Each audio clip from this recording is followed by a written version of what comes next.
we travel a good bit, but we are so excited about tonight because this is our home church. I know, we're so excited about that. We've been here since Browns Bridge has started. We worked at North Point for a really long time, so it is fun. Feels like we're at home just a little bit. I've been working with married couples for 17 years. Nisa, I've been married for 23 years, and I am super pro marriage. I believe in it. I think it's great. I think it's a lot of fun, and I think we've made marriage way too complicated for a lot of us. And so tonight, we just want to dive in a little bit and start thinking about what does it take to have a great marriage. But one of the things as we've focused on marriage that I'm a little confused by, I'm just going to be honest, is how we start our marriage. Weddings. In this country, we are fascinated, for some reason, by weddings. And when I mean we, I mean mostly ladies are fascinated with weddings, right? Last year in this country, we spent $72 billion on wedding ceremonies. We should be protesting this, people. This is not okay. That breaks down to 30 grand per wedding, unless you're in Buckhead, about 60 grand. Yeah, and some of you dads are in here goes, well, they got off cheap because it's just expensive, but it's the crazy wedding thing and it's what we do because we're kind of fixated on that because it's something we know, right? Wedding dress, $1,281. Wedding ring, $5,800. Some of you ladies are going, hey, where's the rest of it? Right, isn't it? But it's crazy what you do on the crazy wedding train. No one's asking questions here, but in all fairness, we got caught up in the whole big wedding thing. By we, I mean her. When we met, I had hair. I guess I tricked her, didn't I? Yeah, the funny thing about that, she and her girlfriends went on this, girls' night out, and they all brought their wedding photos, and she calls me, and she goes, they had the best compliment about you. And I said, yeah, what is it? And she goes, you got voted most improved. Thank you. But we got married in 95 when everyone's marriage or everyone's wedding was basically the same, same invitation, same unity candle, those kind of things. Nancy says she's glad that we got married before Pinterest pressure, the portal of anxiety. Yeah, now it's not enough for your wedding to, be expensive. It's got to be unique, it's got to be folksy, and it's always got to involve a chalkboard.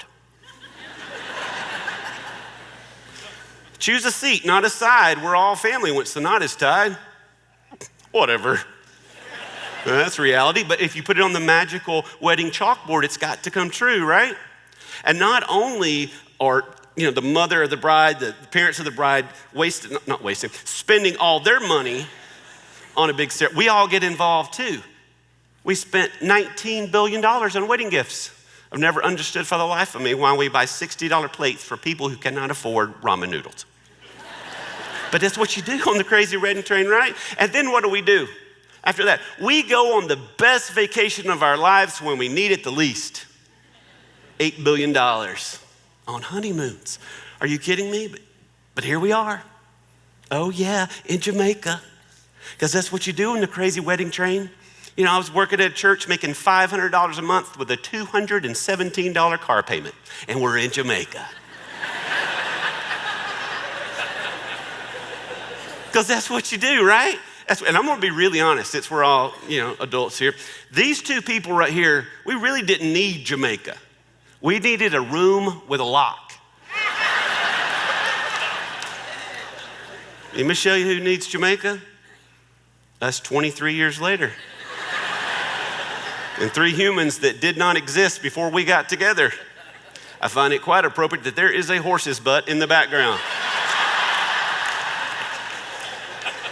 Yeah, it just gets crazy, but that's what you do. But when the wedding turns into the marriage, we're not quite as sure. I actually broke the internet.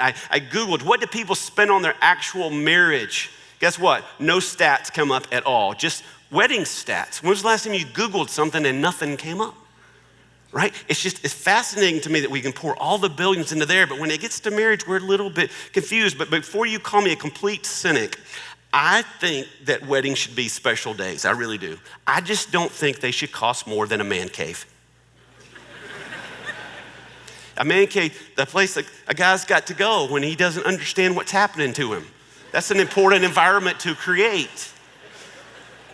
But I'm honest in it because I think the great thing about weddings is there's something in us that know that weddings are a really big deal, that two people coming together as one person, that's a really big deal, and it really needs to be celebrated, and we really want to end up here.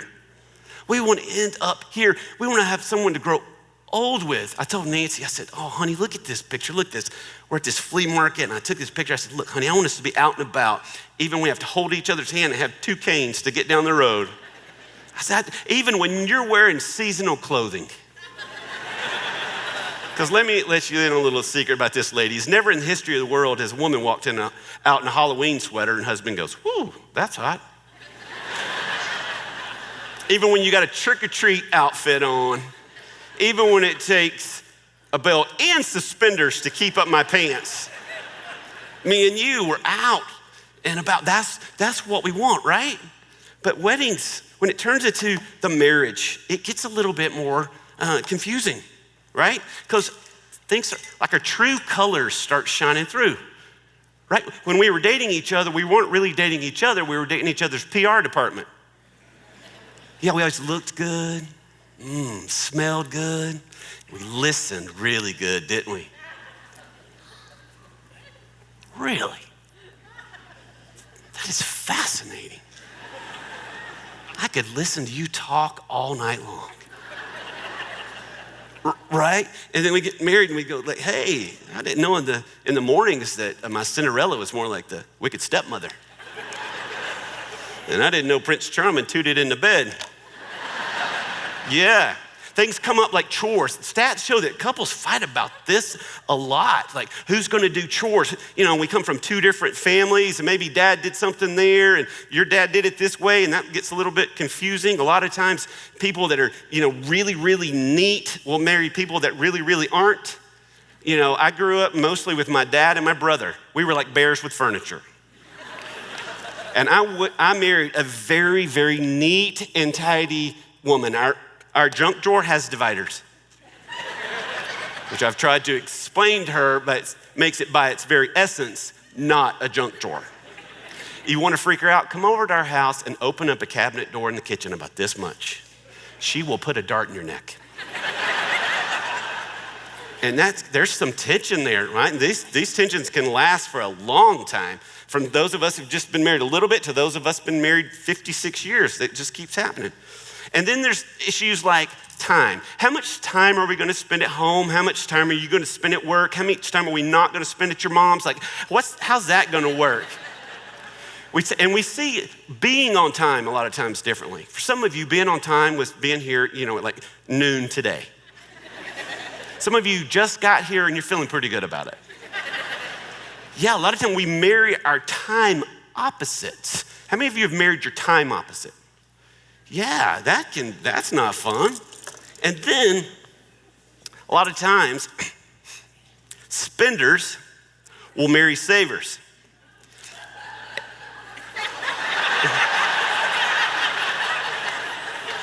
Someone's getting freed up in the house of Jesus over there. Yeah. But all seriously, spenders will marry savers, and savers will rob joy from the spenders.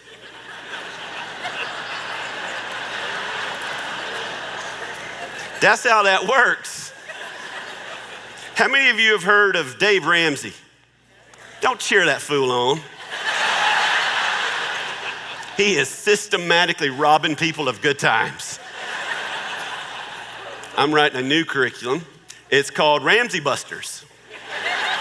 Living like Jesus is coming back tomorrow. Anybody in? Anybody? Yeah. It's a really short class, lasts about 5 minutes, and then we go to the mall. It's fantastic. It's great. Yeah, but this can be a tension, right? A lot of times we marry our money opposites. Wow, that can be a problem. And then a lot of times we'll go, I know what would make all this make more sense and be more delightful. Let's make some humans. Not all of us, but a lot of us made that choice, right? How many of you have a newborn? I always like to say to people, right before they have a newborn, that God, when you have that first one, it's like someone giving you a coyote.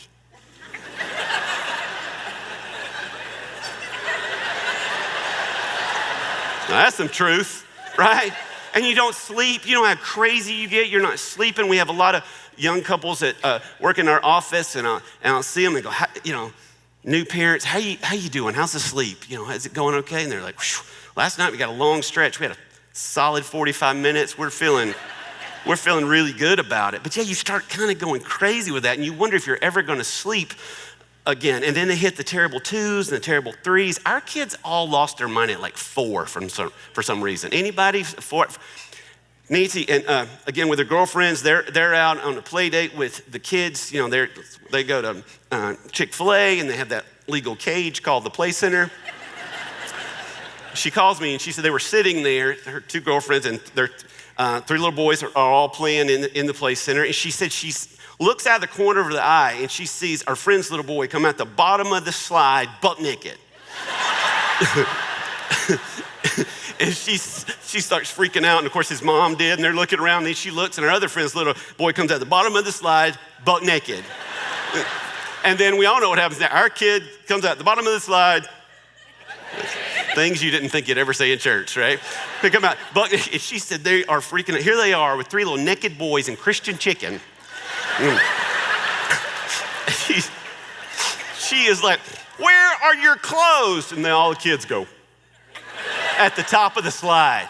So Nancy has to go up the slide, she gets the clothes, she comes out the bottom of the slide, and she's butt naked. Turns out it was a magic slide. Anyway, so get them all dressed. She calls me, and let's just say has not moved into the funny category just yet. She says, I have already talked to him, but when you get home, you're gonna need to talk to him again. I'm thinking, I'm not sure that's a good idea because I kind of think it's awesome. But I got myself together and I was like, hey buddy, listen, you can't do that. Why did you do that? He looks me straight in the eye. He goes, because daddy, we were playing penguins and penguins do not wear clothes.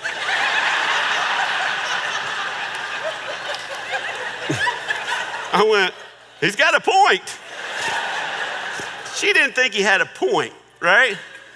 But it gets crazy. We got kids and there's all this pressure to make sure they're in athletics and that they're killing it at school. And we see all this, all the school projects. Here's when I know it's project day at the elementary school. When you see men in their business attire pull into handicap parking and get out a solar system. You know why they do it? They won't even let their kid bring it inside because they built it and they don't want anything to happen to it. Yeah. Our kids come in with just stuff you can't even identify.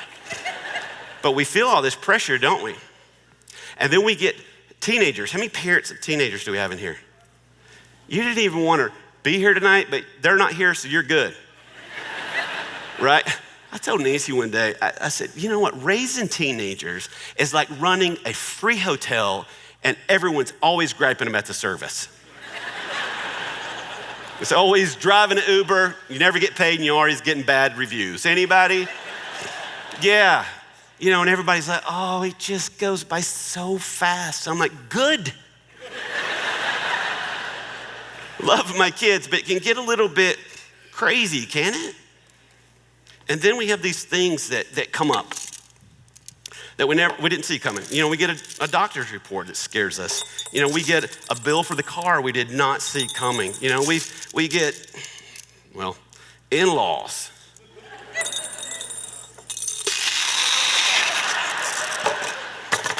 And that'll knock a marriage right down, right there. Right? You get in the middle of all this and you wonder, where are we? And here's the question. Why is it for some couples in the midst of this, despite of this, even because of all this, they seem to be doing great? And for other of us, we hit one area and we fall apart. What's the difference? Here we want to ask a really basic question tonight because we want you to laugh your head off tonight, want you to have a great time, but we also want you to walk in here feeling just a little bit more empowered, a little bit more hopeful about your marriage. So let's ask a really basic question. What does it take to have a great marriage? Now we hear this a lot. Marriage takes a lot of hard. You know what? And who got married for that? Nobody came in and goes, oh, Dad, I've met the most beautiful girl and she's completely passive aggressive. Can't wait to dive in there and work that out.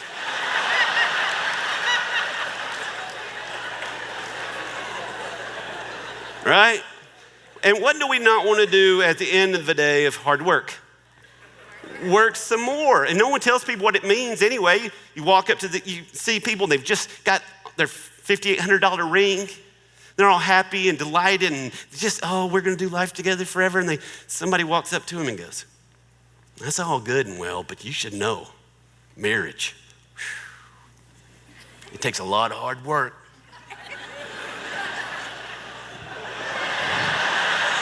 It's like walking up to them and going, hey, marriage, it feels like a really bad disease. Right? And we don't even know what this means. We don't tell them what it means because we really don't know what does it take to have a great marriage. A lot of people say this, compatibility. We are just so compatible. We took this really fancy test online and it said we're the perfect one, right? And some of us are going, hey, when we met, we didn't take no test. I'm not sure that's fair. But we see this and we see the eHarmony commercials and everybody's twirling around and we're not twirling and we're wondering, here's the thing, I'm cool with people finding each other through compatibility. It's just not strong enough to hold up, right? There's just days when we're not compatible. There are things that we will not understand about each other until Jesus takes us home. And when this is it, it's too weak, it doesn't hold it up. It's not strong enough. What does it take to have a great marriage? Oh, we hear this a lot. Ooh, we just got the best chemistry. Ooh, you remember then? You were talking at 2 or 3 o'clock in the morning. Hey, you hang up. Because when you do it, it's cuter. Okay. And then we can't get them to pick up. We hear it's chemistry. It turns out that they've done a lot of brain research on people when they're in the infatuation stage, when they're at this phase. And it turns out that chemistry, exactly what you have. One of the tests that they do, they will run people through an MRI machine while showing them a picture of the one they love. And what happens is crazy. The frontal lobe, which is where all long-term reasoning and logic lives, greatly decreases in activity. While simultaneously 3 areas of the brain light up like a Christmas tree. And it's the same 3 areas of the brain that lights up when someone uses cocaine. So when you met and fell in love, you weren't really in love, you were stoned. And then the frontal lobe checks back in. Christmas tree dims a little bit, and you're like, what just happened? I talked another human into living with me forever. Yeah, but people start going, I've lost that love and feeling something. We don't feel the ooey gooey. I've lost that love and feeling. Whoa, whoa. That love and feeling. Now it's gone. Whoa, whoa, whoa. People in their 20s are going, what's happening? You just have to watch Tom Cruise's new movie, Top Gun. Watch that and you'll know. Yeah, it's chemistry, but there's no wonder that speaking of Tom Cruise, because this is what? I call it Jerry Maguire marriage. What is the number 1 line in that movie? I love it. Women are always, you complete me. Men are like, show me the money. Yeah, you complete me.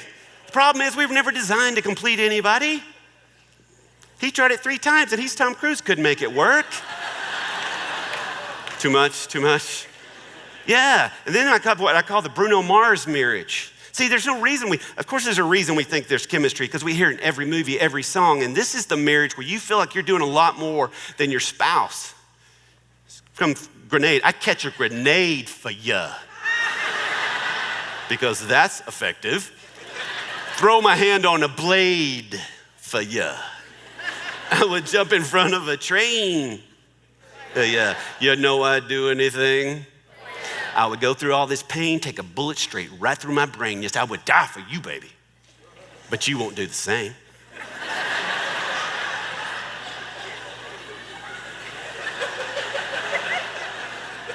Because she, unlike you, is not a psychopath. But that's what we hear, that's what we learn, so we think it's ooey gooey, and it doesn't feel ooey gooey, we feel like something's wrong. What does it take to have a great marriage? We hear this one like, communication. Some of you just went, is he about to make you talk to me? Even though you don't want to, that's gonna be awesome. The problem with communication, and it's important, but we make such a big deal about it, and here's the problem with it. A lot of times in marriage, you have one that really likes to communicate, and then you have husbands. And so that can be difficult. Too much truth? Yeah. No, at our house, it's role reversal. I'm the one that likes to talk, and she's the one that would rather be hit in the head with a baseball bat. But communication, we put so much emphasis on it and talking it all out and figuring it all in. We can just talk our way to connection. Sometimes that works, and a lot of times it's just a lot of words. And if this is the answer for a lot of us, that's kind of scary. So what does it take to have a great marriage? Here is what I've found to be true after doing this for a really, really long time, is this. It takes intentional words. And you said, you just said it wasn't communication. I'm not talking about listening skills. I'm talking about how we are talking to each other in the midst of all these things. What kind of words are we using when we're talking about chores, when we're talking about kids, when we're talking about money, when we're talking about time, when we're talking about in-laws? What is our voice? What is our tone? How are we doing this? Because you watch the marriages that really work, really sing, they get this because they're careful with their words, and you watch the ones that break up, it's because their words are the very thing that pops up when they're angry. And I thought when I first got married that I knew the answer to marriage, a successful marriage, was going to be sex. And then I realized if there was ever going to be any sex, I was going to have to figure out this words thing. We had been married minutes. And she walks into the mirror. We had one mirror in the whole little apartment. And I'm in the mirror shaving. And she walks in and she does that thing that she's been doing to mirrors ever since I've known her, where she'll back herself up to it. And she'll spin her head around at 180 degrees. And then she'll look at the back of herself. I've never seen the back of me. And I call it the owl. And have since learned that the owl is followed with a question. A question that seems to be designed to get me killed. The question was, do you think these pants look too tight?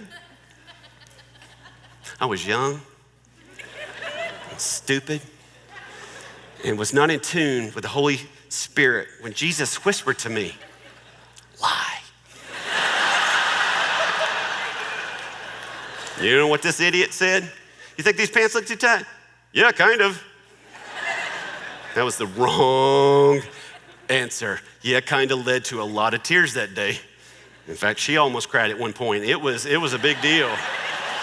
And I started learning that day, what I know for sure today is it only takes a few words to take our relationship in a direction that we don't want it to go. Things like this. Is this what you're wearing? No, these are my practice clothes.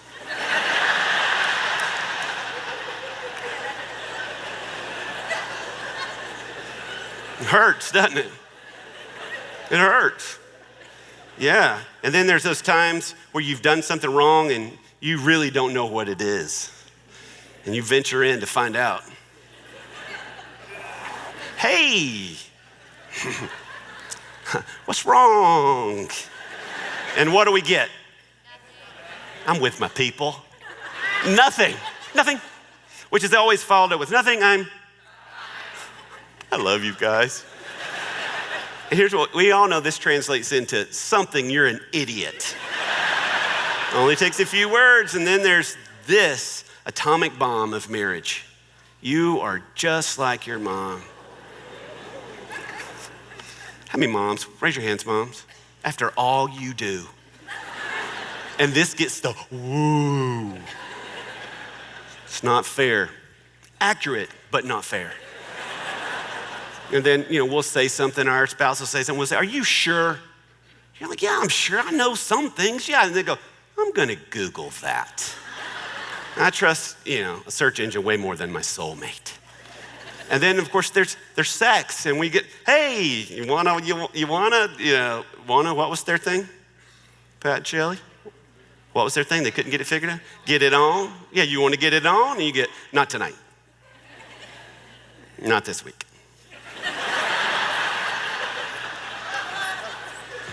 If you do your chores, maybe next month.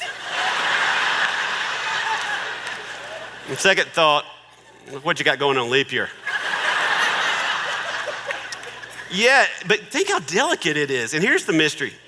Why do we say the things we don't want to say? and not say the things we do. Because we don't get up in the morning, most of us, going, how can I make this a really bad day for everybody by saying this?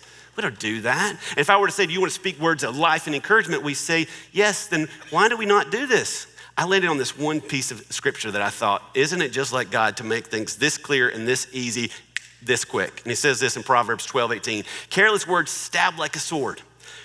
Careless words stab like a sword. We say, oh, we're too sensitive to words. We've always been sensitive to word. God has hardwired in us that words really, really matter to us. And here's the deal. A stabbing is an event.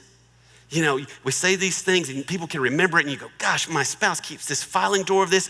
But we remember those things. We remember those words. A stabbing is an event. But the great news is there is a comma.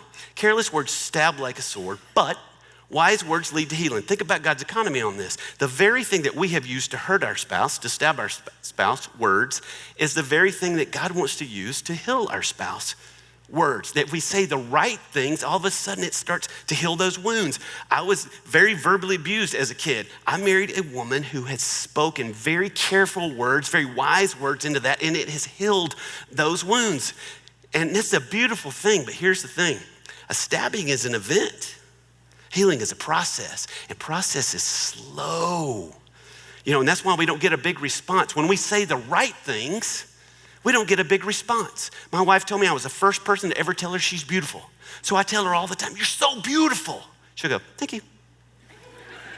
I'm like, no, I need you to understand you're so beautiful. Thank you. And one day I went, I really need you to know how beautiful I think you are. Do I tell you too much? Because it doesn't seem to really matter to you. And she goes, oh no, I love it. I'm like, could you alert your face? But see, I was almost thinking about stopping because I didn't think it mattered, but it wasn't that it didn't matter, it was that it didn't get a big reaction because it's in a process.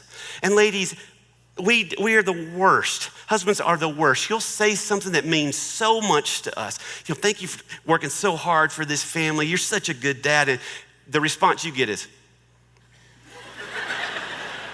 so you go, I don't guess it matters to him. His insides are doing like this. But it doesn't feel like it matters to him. But trust me, it matters to him, but it's a slower process. So how do we start saying the things that we want to and stop saying the things we do? This same passage shows us how. So we have to be slow. If careless words stab like a sword, we gotta be slow. We gotta learn how to slow this thing down. Every radio station in the country has a 7-second delay to keep offensive things from going out into airwaves. I am convinced if we could figure out how to install one of those, whoo, that'd be great, wouldn't it? We'd all be millionaires. Right? We got to learn when to be slow. Counselors say it's during times of halt, when we're hungry, angry, lonely, or tired. It's when we typically are not saying the things that we need to say. So when's that time that you're not slow? We got to be slow, but we can't be silent. Some of the most hurtful things are the things that are never said. We've got to say those things. Some of you guys are going, or maybe ladies going, I'm just not good with words. Put it on a Post-it note. You know, write it in lipstick on the mirror, just not the good kind. You'll get in trouble. But we start to say those things. Just do it in the way that you know how. We can't be silent, and we have to be smart. It's wise words to lead to healing. The same book of the Bible says that flattery is evil, so it's gotta be the right words. We've gotta say things like this, guys. We've gotta say, you're beautiful. And you know what, ladies, guys wanna hear it too. We just wanna hear it in a different way. You're hot. And here's the great thing about men. We don't even have to be hot, but if you tell us we're hot, we'll believe you. Right? Another study shows that men are always insecure about their job. It doesn't matter what the economy's doing, doesn't matter how great they're doing at work, they're always a little bit insecure about their job. So ladies, here's your homework. 5 times this week, I want you to take your hand, I want you to cup your hand, I want you to come up behind him, and I want you to pat him on the butt, and I want you to go, boom, you got this. I'm not kidding you, leaf whelps, you got this. Because he's wondering, he needs to hear it. He needs to hear it from you. I taught this at a women's conference in Alabama. I'm not thinking they're having me back. But I did see pastor's wife come up behind pastor and goes, you got this. This matters to us, ladies. Ladies, I love you, but you make marriage way too complicated. You're always like, I wonder what he's thinking. We're not. We're not thinking anything. But we're so easy. We're so easy to manipulate. Just talk to us like we're a dog. Oh, you did such a good job. Oh, yes, you did. Yes, you did. Do you need a snack? Do you need a snack? It's funny because it's true, right, guys? You just tell us. Stop talking to us like we're a dog and talk to us like we're a dog. Yeah. And those of us who like sex more than others, try to say this. Those are the most healing words of all. You know? Just say yes. And I know why this is difficult. In marriage, you've typically got one that's like a microwave. Sex, ding, ready. And then you've got people who are more like crock pots. You like it just as much. It just takes you a little bit longer to warm up to the idea. Some of you are going, forget sex. Where do I get one of those crock pots? That thing's fantastic. Here's what you got to do. You got to figure out how to turn on the crock pot. So that's what I'll do. I'll text Nancy, how you doing? And it turns on the crock pot. You just got to figure that out. This is going to be worth the price of admission right here, okay? If they ask and you're just not quite ready, you just say, hey, no for now, not no to you, no for now, and yes for fill in the blank. As long as the microwaves know that they're going to be popping later, we're good. How many of you are married to a dreamer that's always got crazy great ideas and you just want them not to? Yeah. This has been floating around this church for a long time. I think John Woodall came up with it. He said, just say, wow. And again, you can be completely condescending. Wow, little buddy. Wow, not how. If he, hey, let's turn the house into a convertible. The hydraulics are never gonna work. Don't do that. For us creative types, you know, ideas are like squirrels. They jump from branch to branch. They don't ever land. We don't ever implement anything. Why are you getting so excited? Just go, wow, not how. How many moms, they need to hear this, right? You're a great mom. You're a great mom. You're a great grandmother. You're great at loving our family. You're a great dad. I'd had a discussion with one of our teenagers and it didn't go well. Nancy walked in. She goes, I just want you to know that you are a great dad and I don't like him either. We need to hear this stuff, people. The number one time couples are fighting is when they reconnect at the end of the day. Just say this, I'm glad you're home. We're fighting at the end of the day because we walk in, oh, my day was terrible. You think your day was terrible. You ought to have seen my day. What if we made this great? Here's a way to make this great. This week, when you reconnect at the end of the day, don't even say a word. Just make out for 30 seconds. Unless the kids are watching. Then make out for 60. We got to get them to move out somehow, right? I say, get them out, you gross them out. I'm glad you're home. We can do this. See, people talk about marriage being so complicated. I've been staring at this thing for a really long time, and we've just forgotten the basics. I had a friend of mine, a psychologist. He said, Ted, we've convinced a generation that a group of PhDs have all the answers to marriage, and somehow the average Joe and Sue have to extract those answers. He said, we've just forgotten the basics, like how we talk to each other. It's so important. Our words are so important. We got to be slow. We got to be smart, but can't be silent. Everybody can do this. Everybody. Because we are the boss of us. You're the boss of you. We get to choose, right? Because I think sometimes we think we're in this cultural swirl that says that women have to be nags and men have to be relational idiots. And that's not true at all. God said relationships, marriage looks so great. It's supposed to reflect the relationship between Christ and the church. This should be great. They should be our best buddy. We should be on each other's team, and it's how we talk to each other that depends on this so much. Marriage is too complicated. We've made it too complicated, and our words can get us back on track almost every single time. And here's what I know. Some of you, you're married to somebody that maybe this hasn't been great for them, and they're gonna try to make a move in your direction with some kind words. You are to receive it. That is your instruction. You just receive it. I hear this a lot of people. You're only doing it because he told you to. Who cares the motive? He's making a move toward you. Receive that. I'll close with this. Our oldest one, when he first got his driver's license, the state of Georgia decided that after 2.3 miles that my son should be able to drive in the state of Georgia. What a bunch of idiots. I thought, I don't think he's great at this, but I'm just a worried dad, right? First driver in the house, I'm just being too worried. He calls me 2 weeks in and he's had an accident and he's crying. And he goes, Dad, it's bad. I said, are you okay? He goes, yeah, I think I'm okay, but he tells me where he is. I drive up and I don't know what I think I'm gonna drive up to, but the scene was way bigger. There was an ambulance, there's a fire truck, There were 2 police cars there, and his truck was about 60 yards off the road, totally messed up, and he's crying. And you know when you see your big kid cry, you can see them like, they look like they did when that 4 or 5, and it just breaks your heart. He goes, Daddy, I'm just so sorry. I'm so sorry. I said, buddy, I don't care. You're okay. They make these every day. You're not gonna get one, but they make them every day. No, it's one of those things that a parent never wants to feel, and I didn't feel like I was handling it great, and there was insurance and all these different things, and he was upset, and we didn't know when to let him drive, if we ever gonna let him drive again. It was just kind of a rough time. Nancy sent me this text, and yes, I always have to clear this up. I call her Pug. Started off as pudding, evolved to Pug. And she sends me this text. Thank you for being the rock through this. You may not feel it on the inside, but that is all that is showing on the outside. Muscle, finger pointing to muscle, muscle. This is when I say marriage is not complicated, because that's all I needed. That's all I needed to make me feel like the rock. I thought, okay, I can do this. She believes in me. That's all I needed to hear. And what was my big event-like response that this meant so much to me? Thanks, babe.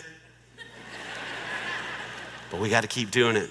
And we can do it. It's the little things. It's the little things. And I know some of you have not heard another word I said because you want to know what this says. I know you people. Let's just say I was turning on the crock pot. Hey, Pug, you want to play penguins later? Thank you, God bless, and good night.